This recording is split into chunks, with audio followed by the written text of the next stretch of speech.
straight out in the newspapers and so on. Huge amount of that comes straight out of the public relations industry, which was established in this country early in the century and sort of developed mainly in the 20s and on, and has become an enormous industry. It's now spreading over the rest of the world, but it's primarily here. And its goal from the beginning, perfectly openly and consciously, was to control the public mind, as they put it. And the reason was that the public mind was seen as the greatest threat to corporations. That's from early in the century. Business power was strong, but it's a very free country by comparative standards, and it's hard to call on state violence, not impossible, but hard to call upon state violence to crush people's efforts to achieve freedom and rights and justice. So therefore it was recognized early on that it's going to be necessary to control people's minds. I should say that's not a new insight either. You can read it in David Hume and the Enlightenment, where it was already recognized. In fact, go back to the earliest stirrings of democratic revolutions in England in the 17th century, and there already was concern that we're not going to be able to control people by force, and we therefore have to control them by the means, controlling what they think, what they feel, their attitudes toward one another. I mean, all sorts of mechanisms of control are going to have to be devised, which will replace the efficient use of force and violence that was available to a much greater extent earlier on, and as has been fortunately declining, not uniformly, but often declining through the years, particularly here, leading to the need for other methods of control. You don't have to move very far from the Cambridge elite to learn about it. The leading figure of the public relations industry is a highly regarded Cambridge liberal, Roosevelt Kennedy liberal, died recently, Edward Bernays, who wrote the standard manual of the public relations industry back in the 1920s, which is very much worth reading. Remember, I'm not talking about the right wing here. This is way at the left liberal end of American politics. His book, it's called On Propaganda, or maybe just Propaganda. I should mention that terminology changed during the Second World War.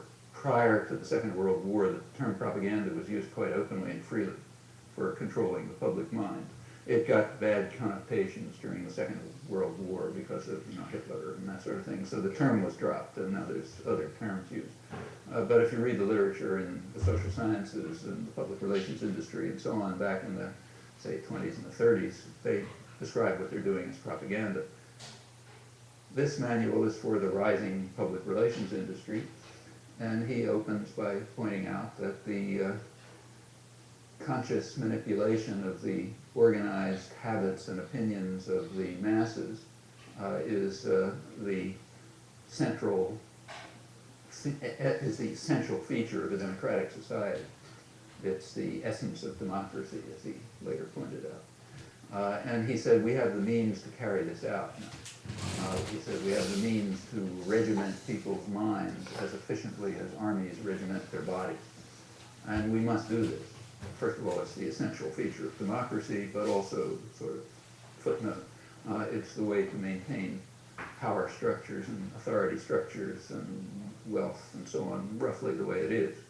It's worth remembering something else that they usually don't teach you very much about in school, and that is, if you go back to the origins of American society, it was founded on the principle that was stated very explicitly by the leading framer, James Madison, at the Constitutional Convention, that as he put it, the primary responsibility of government is to protect the minority of the opulent against the majority.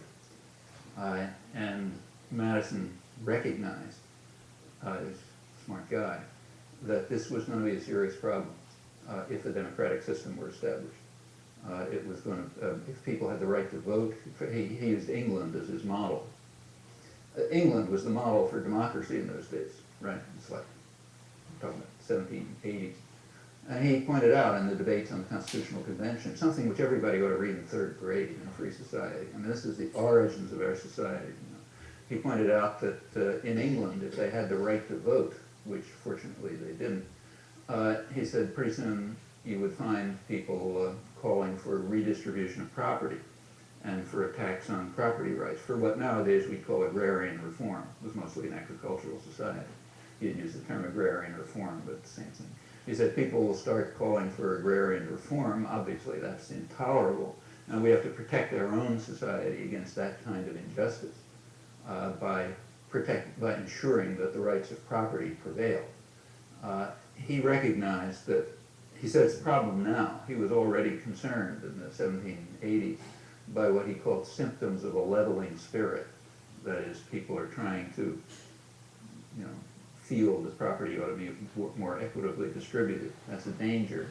But he said that the danger is going to become much more severe over time as more and more people are marginalized and dispossessed and secretly yearn for a more equal distribution of